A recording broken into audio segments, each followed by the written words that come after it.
So I found this jar of cranberry jelly at the back of my cupboard, and we're going to try to make something with it. And so I grabbed a couple of cups of oatmeal, a cup of gluten-free all-purpose flour, and I'm going to mix it all up and see if I can maybe make some cookies or granola bars out of it. Yeah, let's just get mixing and we'll see how far we get and if I got to add anything else.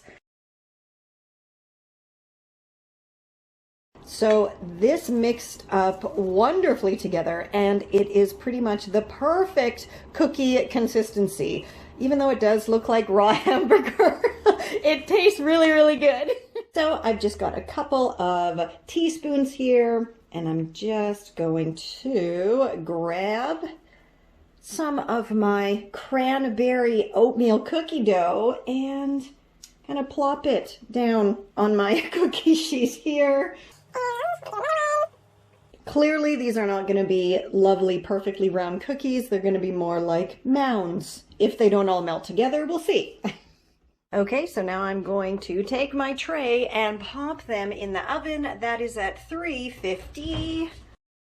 And we're going to see what's going to happen. Well, I baked them for 8 minutes at 350, and they're very hot, but they seem to have worked and they are still kind of cool and soft. So let's wait for them to cool off, make some more, and then go in for the taste test. Okay, these really look like raw hamburger. They taste really good though, I promise, but they do look like raw hamburger. So you could easily prank someone with these, I think.